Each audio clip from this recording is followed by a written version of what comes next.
അങ്ങനെയാണ് അഭിനയം നിർത്തണം, ഇല്ലെങ്കിൽ ഇനി നമ്മളെ ഞെട്ടിച്ചുകൊണ്ടിരിക്കണം. പക്ഷേ IMDbയിൽ മലയാളത്തിൽ ഏറ്റവും കൂടുതൽ ടോപ്പ് റേറ്റിംഗിലുള്ള 10 സിനിമകൾ അറിയാമോ? ഒന്നാമത് ഉള്ള സിനിമയായിരുന്നു നിങ്ങൾ വീഡിയോ അഥവാ പോസ്റ്റ് ചെയ്ത് 4 പേര് കണ്ട അവർ കമൻറ്റ് ഇട്ടോളൂ. LJP പടം എന്ന മോഡൽ നമ്മൾ പോയി കാണണം. ഇച്ചിരി ലാഗ് ഉണ്ടായിരുന്നെങ്കിലും പടം കൊള്ളാം. നല്ല പടമായിരുന്നു, എനിക്കിഷ്ടപ്പെട്ടു, കുഴപ്പമില്ല. ഹൈപ്പിന് കുറച്ച് ലാഗ് പോലെ സെക്കൻഡ് ഹാഫ് തോന്നി, വേറെ പ്രശ്നമൊന്നുമില്ല. മേക്കിംഗ് ഒക്കെ അടിപൊളിയാണ്, നല്ലതായിരുന്നു. നല്ല സിനിമാറ്റോഗ്രാഫി ഒക്കെ അടിപൊളിയായിരുന്നു, ലാലേട്ടനും അടിപൊളിയായിരുന്നു. പടം കൊള്ളാം, സൂപ്പർ പടമാണ്. നല്ല ഫ്രെയിമാണ്, നല്ലതായിട്ട് ഡയറക്ഷനാണ്. ഇച്ചിരി ലാഗ് ഉണ്ടായിരുന്നെങ്കിലും പടം കൊള്ളാം. പടം നന്നായിരുന്നു, നല്ല മേക്കിംഗ് സൂപ്പറായിരുന്നു. സിനിമാറ്റോഗ്രാഫി എക്സലൻ്റ് ആണ്. പക്ഷേ ഫസ്റ്റ് ഹാഫിൽ കുറച്ച് ലാഗ് തോന്നി, സെക്കൻഡ് ഹാഫിൽ ലാസ്റ്റ് സീനും കുറച്ച് ലാഗ് തോന്നി. പക്ഷേ ഓവറോൾ ഇറ്റ്സ് ബ്രില്യൻ വർക്ക്. അങ്ങനെ തോന്നിയിട്ടില്ല, ബട്ട് ഇറ്റ്സ് ഗുഡ്. LJP പടം എന്ന മോഡൽ നമ്മൾ പോയി കാണണം, അല്ലാണ്ട് വേറൊരു രീതിയിൽ പോയിട്ട് കണ്ടിട്ട് കാര്യമില്ല. പക്ഷേ ഈസ് LJP മൂവി, പക്ക LJP മൂവി.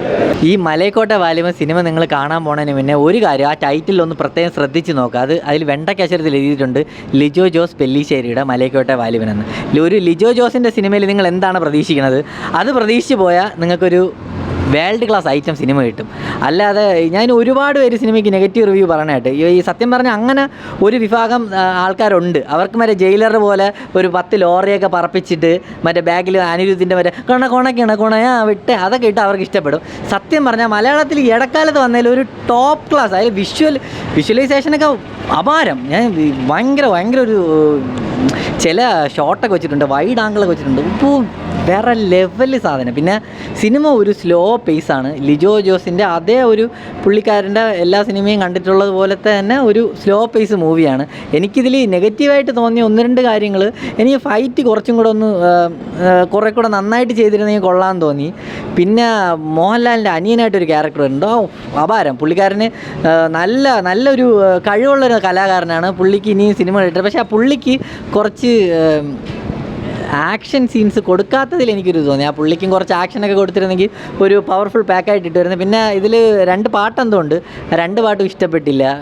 പാട്ടെനിക്ക് ഇഷ്ടപ്പെട്ടില്ല. മ്യൂസിക് നമ്മൾ പൊതുവേ കണ്ടുവരുന്ന പോലത്തെ മ്യൂസിക്കേ അല്ല, എൻറ്റയർലി ഡിഫറൻ്റ് ആയിട്ടുള്ളതാണ്.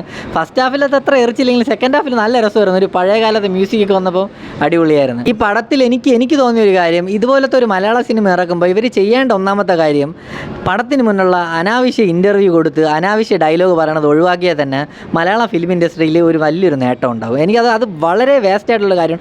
ആ ഒരു ഹൈപ്പാണ് പല സിനിമകളെ നശിപ്പിക്കുന്നത്. അതുകൊണ്ട് അങ്ങനത്തെ ഒരു ഹൈപ്പ് ഒരു സിനിമയ്ക്കും കൊടുക്കാതിരിക്കുക. മിണ്ടാതെ സിനിമ പോകുമ്പോൾ ആ സിനിമ, ഇതിപ്പോൾ രാജമൗലിയുടെ ബാഹുബലിയായിട്ട് കമ്പയർ ചെയ്യാൻ പറ്റില്ല. ഇത് അങ്ങനത്തെ ഒരു മൂവി അല്ല. ലിജോ ജോസിൻ്റെ ഇതിന് മുന്നേ ഉള്ള സിനിമകളൊക്കെ എടുത്ത് കണ്ടാൽ നിങ്ങൾക്കത് മനസ്സിലാവും. ഈ പുള്ളി ഇപ്പോൾ അറ്റ്ലീസ്റ്റ് നിങ്ങളൊരു ഷോർട്ട് ഫിലിമിങ് എടുത്ത ആളാണെങ്കിൽ നിങ്ങൾക്ക് മനസ്സിലാവും ഇത് എന്തുമാത്രം ബുദ്ധിമുട്ടിയാലാണ് ഈ സാധനം ഇങ്ങനെ എടുക്കാൻ പറ്റുന്നത്. ആ രീതിക്കുള്ള വിഷ്വലൈസേഷനാണ്. കണ്ണെടുക്കാൻ തോന്നില്ല ചില ഷോട്ടും ആ ഒരു സ്ക്രീൻ ആ ഒരു ഇതൊക്കെ കാണുമ്പോൾ അന്യായം. ഇത് ഒരിക്കലും നിങ്ങളൊരു മോഹൻലാൽ ഫാനായിട്ട് വന്ന് കാണരുത്. ഇത് നിങ്ങൾക്ക് ലിജോ ജോസിൻ്റെ സിനിമകൾ ഇഷ്ടമാണെങ്കിൽ വന്ന് കാണുക. ഇത് അങ്ങനത്തെ രീതിയിൽ ഇപ്പോൾ നമുക്ക് ധൈര്യമായിട്ട് ഒരു മലയാള സിനിമ ഇറങ്ങിയിട്ടുണ്ടെന്ന് പറഞ്ഞ് 4 പേരുടെ അടുത്ത് കാണിക്കാം. ആ രീതിക്കുള്ളൊരു ടോപ്പ് ക്ലാസ് മേക്കിംഗ് ആണ്, ഒരു ക്ലാസ് പടം. ഇതിന് കൂടുതൽ ആഡംബരം അലങ്കാരം അതൊന്നുമില്ല. ഒരു സിമ്പിളായിട്ടുള്ളൊരു നല്ല പടം. കൊടുത്ത പൈസ എനിക്ക് സിനിമ ഇഷ്ടപ്പെട്ടു. പക്ഷേ എന്നാലും എനിക്ക് കുറച്ചും കൂടെ ആക്ഷൻ സീക്വൻസ് വേണമെന്ന് തോന്നി. കുറച്ചും കൂടി നന്നായിട്ട് എടുക്കാൻ ശ്രമിക്കാമായിരുന്നു കുറച്ചും കൂടി. ഇനിയിപ്പോൾ ഇതിൻ്റെ പാർട്ട് 2 ഉണ്ടെന്ന് പറയണം, അത് കാണുമോ ഇല്ലെന്ന് അറിഞ്ഞൂടാ. പക്ഷെ അതിൽ ക്ലൈമാക്സിൽ ഇട്ടിരിക്കുന്ന അടിപൊളിയായിട്ടുണ്ടായിരുന്നു. IMDbയിൽ മലയാളത്തിൽ ഏറ്റവും കൂടുതൽ ടോപ്പ് റേറ്റിങ്ങിലുള്ള 10 സിനിമകൾ അറിയാമോ? ഫസ്റ്റ് സിനിമ ഏതാണ് ഏറ്റവും കൂടുതൽ IMDb റേറ്റിംഗുള്ള മലയാള പടം?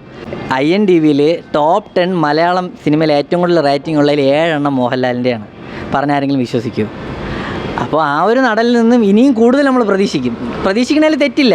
നമ്മൾ പ്രതീക്ഷിക്കുന്നതിനപ്പുറം പുള്ളിക്ക് തരാൻ പറ്റും. അതുകൊണ്ട് നമ്മൾ ഇനിയും പ്രതീക്ഷിക്കും നല്ല പടം വരട്ടെ. അങ്ങനെയാണ് അഭിനയം നിർത്തണം, ഇല്ലെങ്കിൽ ഇനിയും നമ്മളെ ഞെട്ടിച്ചുകൊണ്ടിരിക്കണം. പക്ഷേ പണ്ട് എനിക്ക് മമ്മൂട്ടിയുടെ സിനിമ അത്ര മോഹൻലാലിൻ്റെ സിനിമയായിരുന്നു കൂടുതൽ ഇഷ്ടം. പക്ഷേ ഇപ്പോഴത്തെ മമ്മൂട്ടിയുടെ സെലക്ഷൻസ് ഇഷ്ടമാണ്, നമുക്ക് വർത്താണ്. അതുപോലെ മോഹൻലാൽ ഇനി വരുന്ന അങ്ങോട്ട് മുമ്പോട്ടുള്ള പ്രോജക്റ്റൊക്കെ ഞെട്ടിക്കുമെന്ന് വിശ്വസിക്കാം.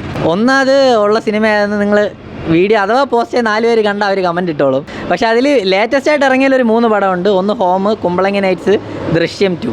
ബാക്കിയൊക്കെ കുറച്ച് പഴയ സിനിമകളാണ്. അതിൽ 7 ലാലേട്ടൻ്റെ തന്നെയാണ്.